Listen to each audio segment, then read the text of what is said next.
വിശുദ്ധ മത്തായി എഴുതിയ സുവിശേഷം 8-ാം അധ്യായം 1 മുതൽ 17 വരെയുള്ള തിരുവചനങ്ങൾ. യേശു മലയിൽ നിന്ന് ഇറങ്ങി വന്നപ്പോൾ വലിയ ജനക്കൂട്ടം അവനെ അനുഗമിച്ചു.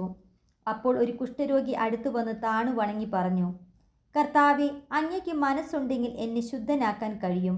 യേശു കൈനീട്ടി അവനെ സ്പർശിച്ചുകൊണ്ട് അരുളി ചെയ്തു, എനിക്ക് മനസ്സുണ്ട്, നിനക്ക് ശുദ്ധി വരട്ടെ.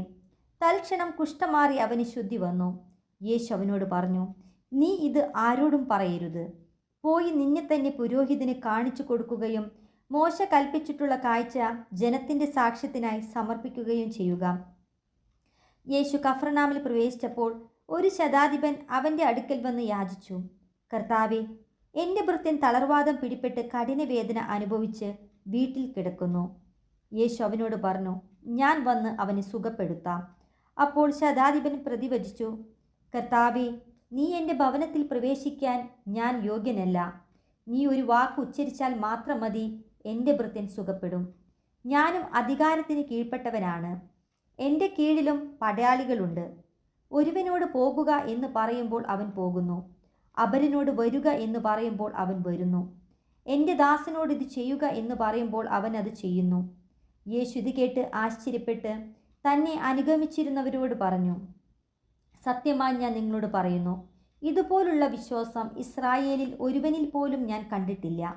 വീണ്ടും ഞാൻ നിങ്ങളോട് പറയുന്നു, കിഴക്കു നിന്നും പടിഞ്ഞാറ് നിന്നും നിരവധി ആളുകൾ വന്ന് അബ്രാഹത്തോടും ഇസഹാക്കിനോടും യാക്കോബിനോടും കൂടെ സ്വർഗരാജ്യത്തിൽ വിരുന്നിനിരിക്കും.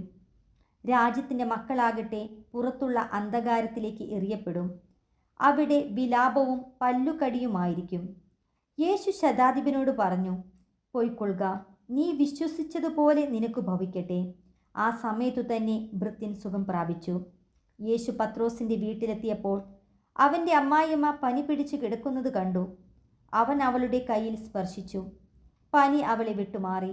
അവൾ എഴുന്നേറ്റ് അവനെ ശുശ്രൂഷിച്ചു. സായാഹ്നമായപ്പോൾ അനേകം പിശാചു ബാധിതരെ അവർ അവൻ്റെ അടുത്തേക്ക് കൊണ്ടുവന്നു. അവൻ അശുദ്ധാത്മാക്കളെ വചനം കൊണ്ട് പുറത്താക്കുകയും എല്ലാ രോഗികളെയും സുഖപ്പെടുത്തുകയും ചെയ്തു. അവൻ നമ്മുടെ ബലഹീനതകൾ ഏറ്റെടുക്കുകയും രോഗങ്ങൾ വഹിക്കുകയും ചെയ്തു എന്ന് യേശയ്യാ പ്രവചിച്ചത് അങ്ങനെ നിറവേറി.